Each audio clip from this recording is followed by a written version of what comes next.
Maranata no es una moda. Maranata no es para curiosos o gente que le gusta el fin. Maranata es para enamorados. La única vez que aparece la palabra Maranata en la Biblia explícitamente en 1 Corintios 16, 22. El apóstol Pablo dice: si alguno no amare al Señor, sea anatema. Maranata, el Señor viene. La palabra Maranata es una palabra en arameo que puede significar tanto el Señor vino como el Señor viene. Si crees que Él vino en carne, nació de una virgen, murió y resucitó, ¿cuántos creen que Jesús realmente pisó esta tierra hace 2000 años atrás? Que Él murió pero resucitó y tuvo un cuerpo glorificado y apareció a más de 500 discípulos. ¿Cuántos creen eso? Si crees que Él vino, Maranata significa, así como crees que Él vino físicamente y literalmente, debemos creer que ese mismo hombre que subió al cielo va a descender y todo ojo lo verá.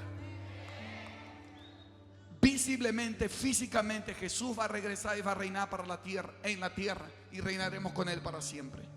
¿Qué es Maranata? Forma parte de la buena noticia del Evangelio. Él vino y Él vendrá.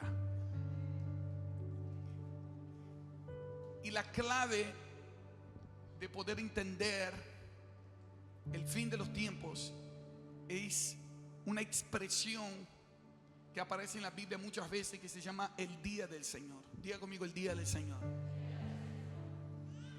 La expresión el día del Señor es mencionado más de 200 veces en el Antiguo Testamento por los profetas, siempre anunciando: hay destrucción, hay corrupción, todavía no estamos viviendo lo ideal, pero un día vendrá el día del Señor. Eso anunciaron los profetas. Jesús en su primera venida cumplió todo lo que se dijo acerca de su primera venida. Pero todavía hay 150 capítulos en la Biblia que hablan de la segunda venida del Señor. Todavía hay muchas profecías por cumplirse. La Biblia es una palabra profética. Algunas cosas se cumplieron, otras se están cumpliendo y otras se van a cumplir. La expresión el día del Señor es mencionada 64 veces en el Nuevo Testamento por los apóstoles. ¿Sabe qué significa eso? El fundamento de los apóstoles y profetas es que los apóstoles dieron secuencia a lo que los profetas declararon. Hay un día establecido por Dios que está en su corazón. Isaías 63, 4 dice que el día del Señor, el día de la venganza, está en su corazón. Y quiero explicarles qué significa eso. Y es muy interesante cuando les dije que estudien la doctrina de los apóstoles. Y yo les dije ayer, no sé si se acuerdan, ¿cuál es la estructura de la doctrina de los apóstoles? Salvación, discipulado o sea, el que nos salva, el que nos está conformando a su imagen, también prometió que va a regresar para restaurar todas las cosas. Esto es parte del Evangelio. Y si ustedes miran y van a estudiar el libro de Hechos, miren las predicaciones de los apóstoles, van a encontrar con esa expresión una y otra vez. Se menciona el día del Señor, se menciona el día de Jesucristo, el día de la eternidad, el gran día. Y algunas expresiones se volvió tan común en el Nuevo Testamento que a veces mencionaba solamente el día. Y no sé cómo nosotros hemos perdido de vista eso. Y hoy en mi libro yo puse una expresión que escuché de un teólogo español, que tenemos una generación de extremos. Entonces tenemos una generación que sufre de apocaliptiditis. Apocaliptiditis es alta inflamación de apocalipsis. Todo es fin del mundo. Escuchan una noticia de Israel, escuchan un terremoto, Cristo viene. Pero es todo para miedo, para terror. Apocaliptiditis. Que eso lo que generó fue el otro extremo de apocaliptofobia. Gente que ya no quiere saber nada más de señales, de la palabra de regreso de Cristo, porque vio tantos desequilibrios, tanta gente que infundió miedo y terror. Y yo quiero hablar hoy ni para los apocaliptiditis ni para apocaliptofobia. Quiero hablar para los enamorados de Cristo. Cristo es nuestra escatología. Cristo es nuestro principio y Cristo es el fin. Y el que no pierde la mirada de Cristo estará preparado para el día del Señor. Y te quiero mostrar eso. La primera predicación en la Biblia, Hechos capítulo 2, perdón, la primera predicación del apóstol Pedro, la primera predicación de la iglesia. El apóstol Pedro usa Joel 2 para la primera predicación. Cuando la gente está llena del Espíritu Santo, dice: con esto concuerdan las palabras del profeta: derramaré de mi espíritu sobre toda carne, los hijos y las hijas profetizarán. Y él menciona Joel 2, que en Joel 2 está diciendo: y después de esto, cuando el Espíritu sea derramado sobre toda carne, entonces vendrá el grande y terrible día del Señor. El día del Señor, mencionado en Joel, en Malaquías y en otros profetas, tiene esa característica, que es grande y terrible. Será grandioso para los que se prepararon y será terrible para los que lo rechazaron. Es el mismo día. Pero depende de cómo viviste tu vida. Ese día va a revelar si vas a tener recompensa eterna o si vas a tener castigo eterno. Y hoy estamos viviendo lo que la Biblia llama de los dolores de parto.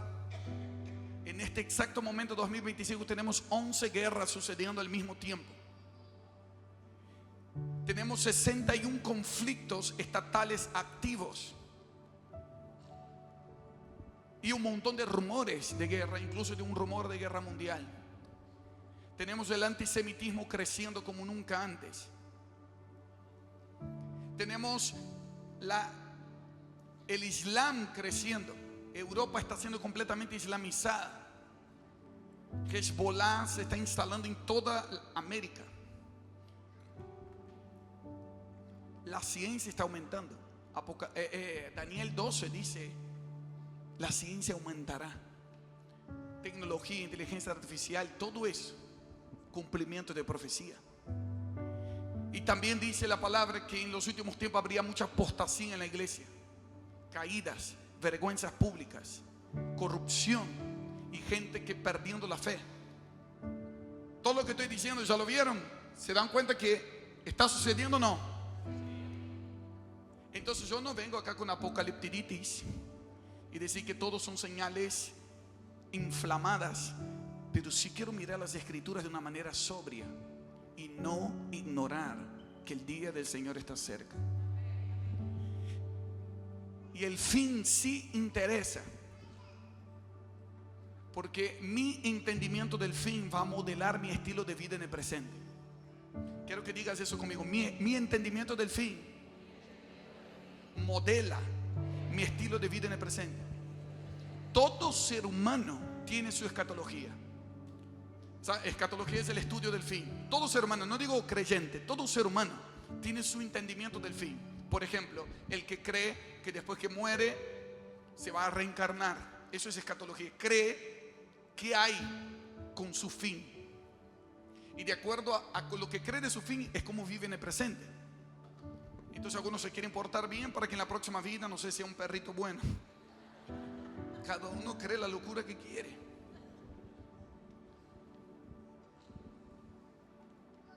Y hay gente que dice: a mí no me interesa el fin, no me interesa la muerte, no me interesa lo que hay después de la muerte. Escuchó gente que dijeron eso también es un tipo de escatología. El que es indiferente al fin, lo que está diciendo es: no me interesa el fin, por lo cual vivo el presente como quiero, a la manera que quiero. Como no sé lo que hay en el fin, vivo la vida sin límites. Entonces la gente desenfrenada en su carácter y con un montón de distorsiones es porque perdió de vista el fin. Pero el que entiende que habrá un día que será llamado el día del juicio, y te quiero mostrar bíblicamente que el día del Señor es grandioso y terrible.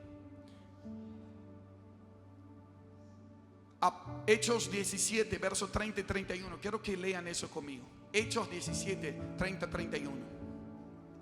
Eso. Hechos 17, 30 dice así: por tanto, habiendo pasado por alto los tiempos de ignorancia, Dios declara ahora a todos los hombres en todas partes que se arrepientan, porque Él ha establecido, ¿qué ha establecido? Un día en el cual ha de juzgar al mundo con justicia, por aquel varón al cual determinó, dando fe a todos con haberle levantado de los muertos. ¿Quién es ese varón? ¿Cómo se llama el varón que se levantó de los muertos? Dios estableció un día que el que resucitó y venció la muerte, el único rey justo, va a venir a juzgar a la tierra. Diga conmigo, habrá un día que será el tribunal de Cristo. Y ese día ya está fijado. El pastor Edwin me contó una historia que hoy voy a decir que él lo dijo. A partir de mañana voy a decir que yo, como siempre lo digo, así se roban las historias, pero que me pareció muy interesante para este momento. Que un hombre estaba pescando, se cae del barco y comienza a ahogarse. Cuando comienza a ahogarse, alguien que estaba en la orilla se acercó, no tenía cómo salir solo, se había atrapado abajo, y el que estaba afuera agarró su mano y lo sacó y salvó su vida. No sé cuántos aquí ya fueron salvados en una situación de peligro, de muerte. Y esa sensación de ese hombre sale de ahí. Nunca más vio el que lo salvó. Y vive una vida ordinaria, vive una vida pervertida, corrompida, de mentiras, de engaños, de pecados. Hasta que de repente ese hombre comete un crimen y lo mandan a juicio. Y cuando llega el juicio, él está ahí sentado para ser juzgado. Se abre la puerta y entra el juez. Y cuando entra el juez, era el tipo de la orilla del lago que lo había salvado. Entonces él estaba desesperado porque él sabía que era culpable, pero cuando lo vio con cara conocida, y como que lo saludaba, dice, ¿te acuerdas de mí? Yo soy el que lo salvaste, el que me salvaste. Lo hiciste una vez y te pido por favor que lo hagas otra vez. Y el hombre le dijo, aquella vez yo fui tu salvador, ahora yo voy a ser tu juez.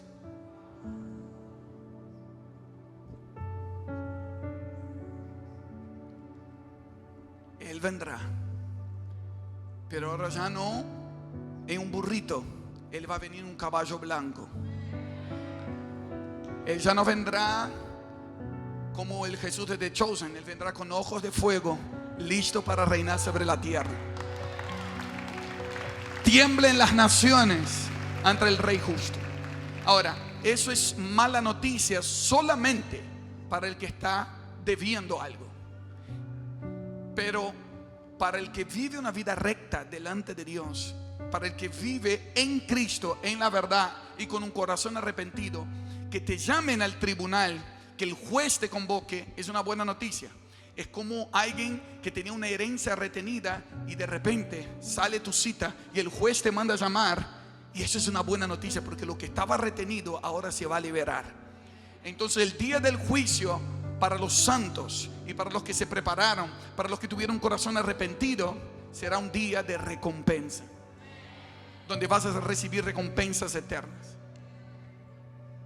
Y quiero decirte algo: necesitamos vivir hoy a la luz del día del Señor.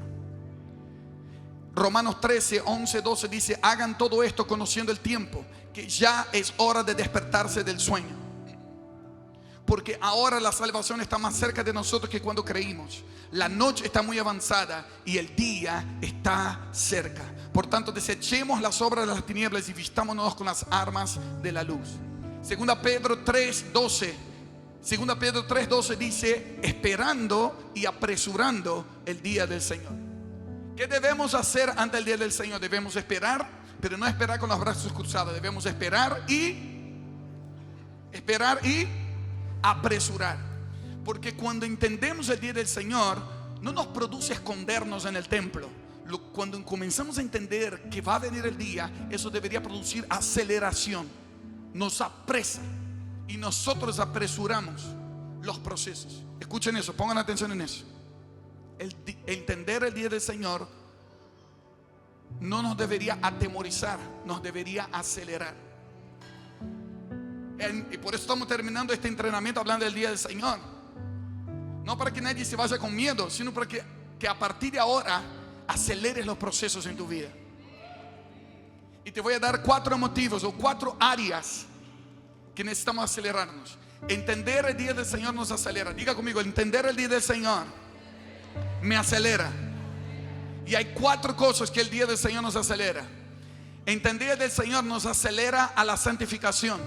Acelera la santificación. Entender el día del Señor acelera el proceso de discipulado. Entender el día del Señor acelera la gran comisión. Y entender el día del Señor acelera el clamor día y noche. Y voy a leer un texto de cada uno para darte una base bíblica y después vamos a orar. Pero eso es alimento del por qué adoramos, intercedemos, por qué nos santificamos, por qué nos congregamos. Porque hay un día. Y esa es la meta de la vida cristiana. El que no se prepara para el día del Señor es como una esposa que no se prepara para el día de su boda. Una novia, mejor dicho, una novia que no se prepara el día de su boda. Viene el día y no le interesa, ¿no? Pero las que saben que viene el día, ¿no? Comienzan a hacer dieta para entrar en el vestido. Bueno, así, no sé si es así en tu país. Pero número 1, entender el día del Señor acelera la santificación. Diga conmigo, acelera la santificación. Primera Juan 3, 2 y 3. Primera Juan capítulo 3, versículos 2 y 3 dice así: amados, ahora somos hijos de Dios y aún no se ha manifestado lo que habremos de ser. Wow. Pero sabemos que cuando Cristo se manifieste, o sea, cuando Cristo regrese, seremos semejantes a Él, porque lo veremos como Él es. Miren el verso 3, 1 Juan 3:3. Y todo el que tiene esta esperanza puesta en Él se purifica así como Él es puro, limpio. Cualquiera que tiene esa esperanza en Él entonces viene un día. Y el que entiende que viene ese día, hoy, acelera la purificación. No puedo tener nada escondido, porque el que me salvó de ahogarme será mi juez mañana. Y quiero vivir mi vida digna de aquel que me salvó. Quiero ser santo como Él es santo. La palabra santo, dentro de muchos significados, es que Él creó todas las cosas. Él es el que trasciende el tiempo y el espacio. Santo es el que está apartado, fuera de lo creado. Dios es santo porque Él es fuera de lo común.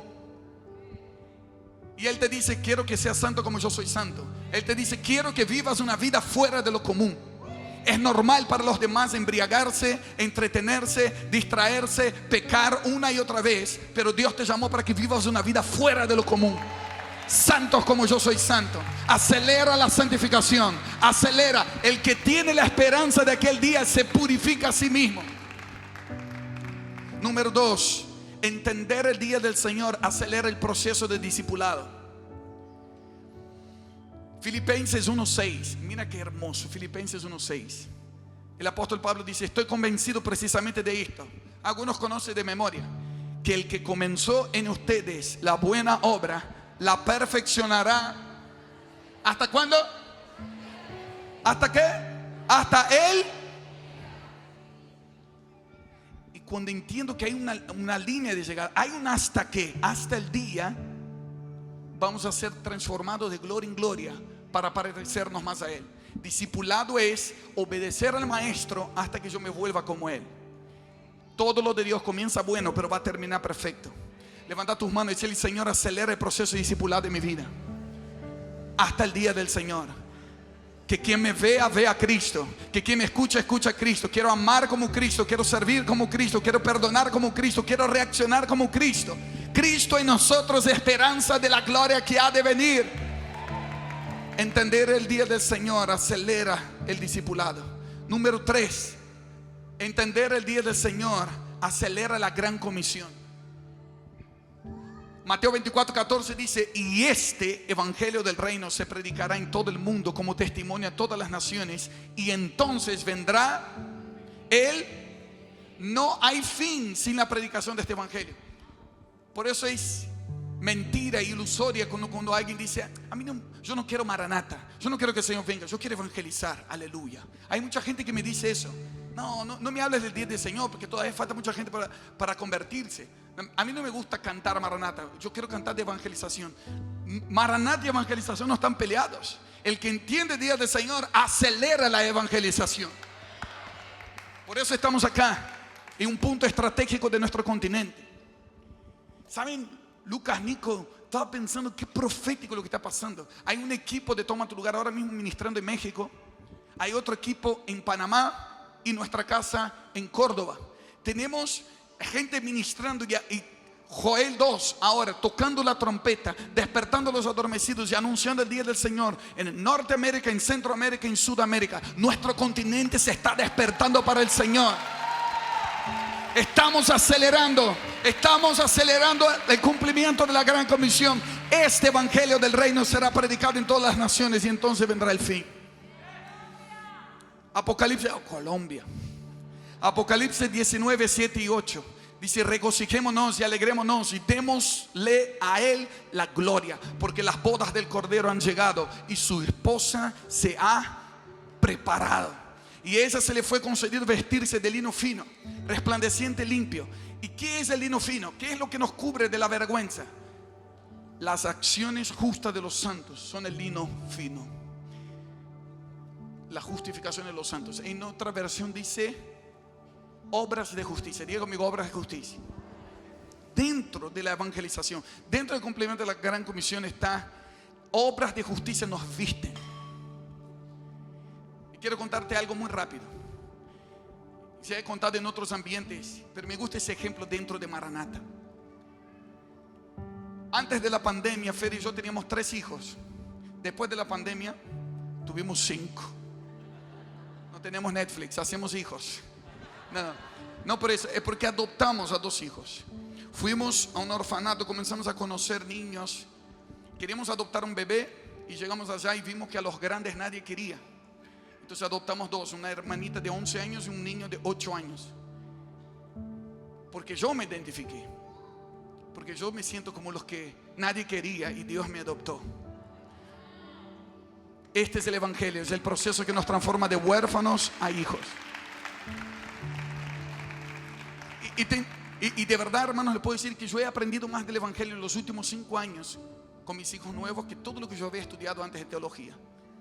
Pero solo quiero resaltar una cosa.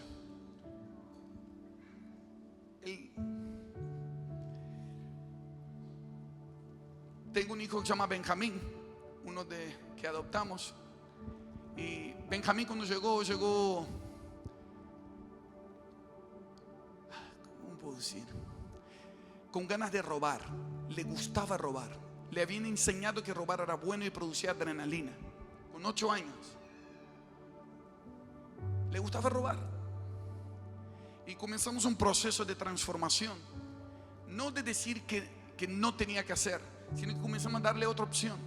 Dimos su casa, su cama, su ropa, su identidad. Simplemente lo amamos. Lo introdujimos en la vida de la iglesia, le enseñábamos la palabra. Siempre lo llevamos a casa de oración, adoramos. Lo llevo conmigo a actos de obras de justicia. Escuchen eso. La mejor forma de discipulado es exponer a alguien a Cristo y a obras de justicia. Entonces yo lo llevaba conmigo a lugares carenciados de nuestra ciudad y buscábamos juguetes para que él regale a otro y para que él tenga la sensación que un trauma solo se sana con una mejor experiencia, y que cuando él daba, antes sacaba y ahora estaba dando, que él pueda probar lo que dice la palabra: es mejor dar que recibir. Y algo fue cambiando en su corazón. Y 2 años después que ya estaba con nosotros, un día en nuestra casa de oración recibimos un diseño de que los niños dibujan mientras estamos adorando, intercediendo, o escriben lo que Dios le habló. Y les quiero mostrar lo que Benja escribió. Ay, qué lindo. Para, solo estas dos acá. Acá, ese cuando él llegó. Y esta es la foto que saqué con él hoy. Eso fue hoy. Él con Bonhoeffer, su perrito. Eso fue hoy.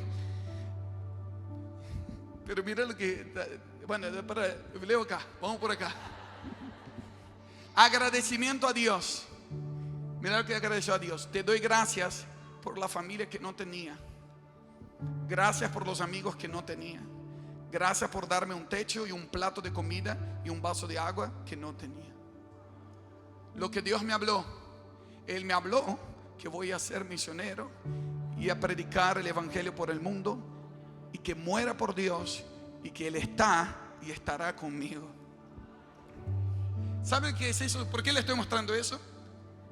Que esta imagen significa que Argentina hoy tiene un ladrón menos y un misionero más.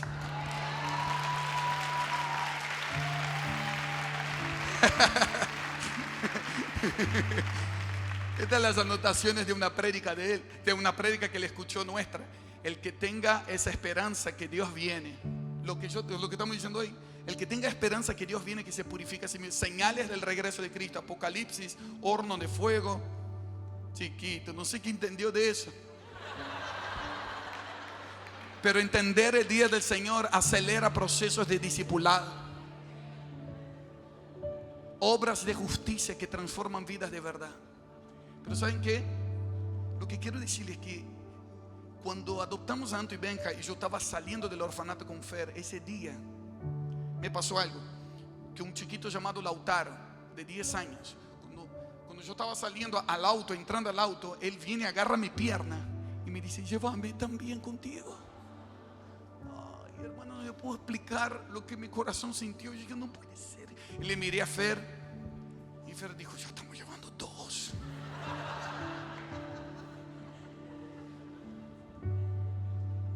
Y hermanos, debería ser una excelente noticia. Íbamos por un bebé y salimos con 2 grandes. Y en vez de estar satisfecho y feliz, yo volví triste a casa. Volví triste porque llevamos 2, pero quedaron 90 ya. Y dije: Señor, cuánta injusticia hay en el mundo. Cuánto exceso de cuánta comida tiramos, cuánto entretenimiento teníamos, cuánto dinero malgastamos. Y podríamos amar un poquito más. Y el Espíritu Santo me visitó aquella noche para consolarme. Y escuché la voz del Señor. Escuché la voz del Señor Jesús que me dijo: Marcos, haz todo lo que puedas con tus fuerzas. Y cuando yo regrese, yo estableceré mi justicia en la tierra. A todos, las viudas y los huérfanos, todo lo que no alcanzamos, lo que vengo a decirte es: acelera la gran comisión y haz todo lo que puedas, todo lo que esté en tus manos, todo lo que esté en tus manos. No podemos cambiar, terminar con el hambre del mundo, pero con el que esté a tu lado, con uno, haz todo lo que puedas. Yo no puedo terminar con la orfandad del mundo, pero hice lo que pude con 2. ¿Están entendiendo? Las obras de justicia nos visten y nos aceleran, que hace que la esposa esté preparada. Pueden sacar su foto, porque si él se entera de eso, se va a enojar conmigo. Y por último, entender el día del Señor acelera el clamor de día y noche. Lucas 18, 7 y 8 dice: no hará Dios justicia a sus escogidos que claman a Él día y noche. Día y noche. Está hablando más allá de horario cronológico. Día y noche es cuando se ve y cuando no se ve, cuando se siente y cuando no se siente. Dios está despertando una iglesia en Florida, Dios está despertando una iglesia en nuestro continente que va a clamar día y noche, que va a acelerar el clamor. Y les digo que pronto les hará justicia, dice el Señor. No obstante, cuando el Hijo del Hombre venga, hallará fe en la tierra. ¿Por qué estamos cantando la misma canción acá media hora? Porque el que probó de la dignidad de Dios, el que vio la belleza de Jesús, sabe que media hora no es nada. Pasaremos una eternidad clamando día y noche, día y noche, día y noche. La iglesia que persevera hasta el final. Y la Biblia nos menciona 2 formas que el Espíritu clama. Romanos 8 dice que el Espíritu clama: Abba, Padre. Y la Biblia termina en Apocalipsis 22 con un clamor, una canción. El Espíritu y la esposa dicen: ven, Señor Jesús. El clamor del Espíritu con una esposa madura. No la niña de Hechos 2, sino una esposa madura de Apocalipsis 22. Acelera su clamor. En el nombre de Jesús, entender el día del Señor acelera la santificación, acelera el proceso de discipulado, acelera la gran comisión y acelera el clamor día y noche. ¿Cuántos quieren esperar pero apresurar el día del Señor? Ahí donde estás, póngase en pie en el nombre de Jesús. Declare: Señor, despiértame. Úsame como una trompeta. No quiero ir lento. Acelera los procesos en mi vida. Acelera el proceso de santificación. Acelera el proceso, Señor, de discipulado en mi vida. Acelera el proceso de la gran comisión. Acelera el clamor. Hermanos, el día del Señor será grande y terrible. Eso está hablando que va a haber mucha presión, pero mucha presencia de Dios. Va a haber mucha opresión, como en la época de Éxodo. ¿Se acuerdan que Faraón oprimía el pueblo? Y Dios escuchó el clamor y envió un libertador. Dos cosas que hacen que Dios descienda: mucha opresión y mucho clamor. El diablo está haciendo su parte de aumentar la opresión en la tierra. El espíritu del anticristo está acelerando los procesos, aumentando la opresión en la tierra. Pero nuestro trabajo no es detener o descubrir quién es el anticristo. Nuestro trabajo es aumentar el clamor, acelerar el clamor día y noche. Y eso es lo que vinimos a hacer este fin de semana. Una iglesia que va a entender que en los últimos tiempos la maldad aumentará, el amor de muchos se enfriará, pero el que persevere hasta el final, ese será salvo y predicará este evangelio del reino. ¿Dónde están los que van a perseverar hasta el final? Vamos, vamos, despierta tu clamor.